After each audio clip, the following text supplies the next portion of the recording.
Assalamualaikum warahmatullahi wabarakatuh. Baik, kami dari SMA Negeri 5 Bantaeng akan membuat tutorial cara membuat sabun mandi Dan sabun cuci piring. Selamat menyaksikan.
Langkah-langkah proses pembuatan sabun herbal bisa kalian melihat pada slide berikut.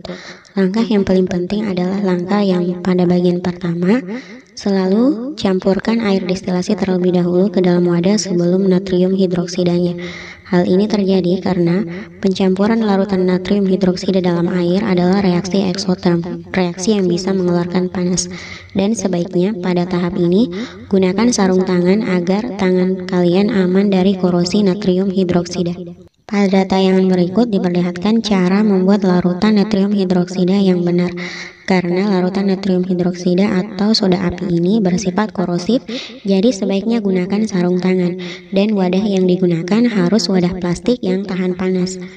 Cara menuangkannya, tuangkan Aquadis terlebih dahulu ke dalam wadah plastik, baru setelah itu tuangkan kristal natrium hidroksida perlahan-lahan, kemudian aduk sampai rata dan seluruh kristal natrium hidroksida larut dalam air.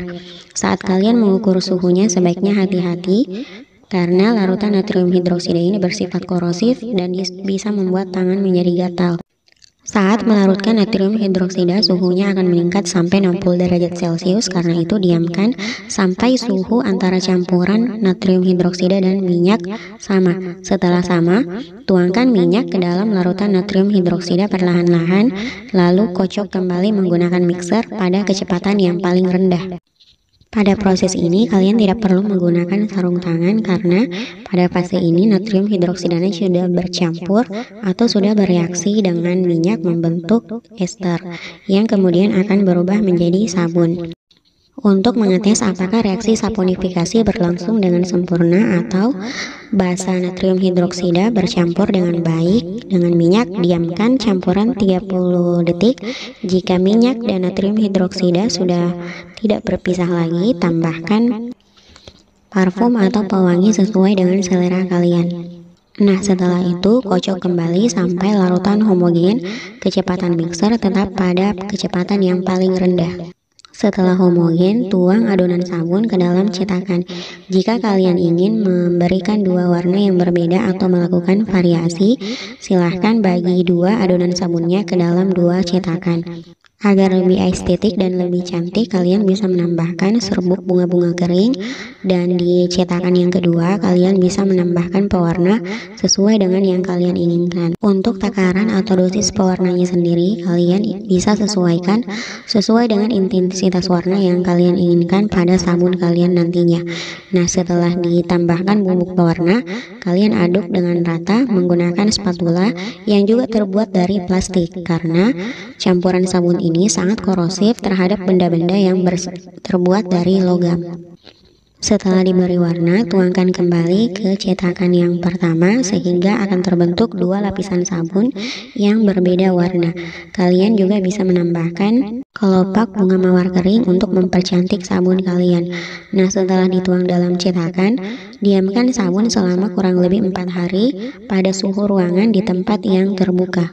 Setelah didiamkan selama kurang lebih 4 hari, keluarkan sabun dari cetakan, kemudian kalian bisa memotongnya sesuai dengan selera. Setelah dipotong, sabun masih belum bisa digunakan karena proses saponifikasi masih harus berlanjut selama kurang lebih 1 bulan.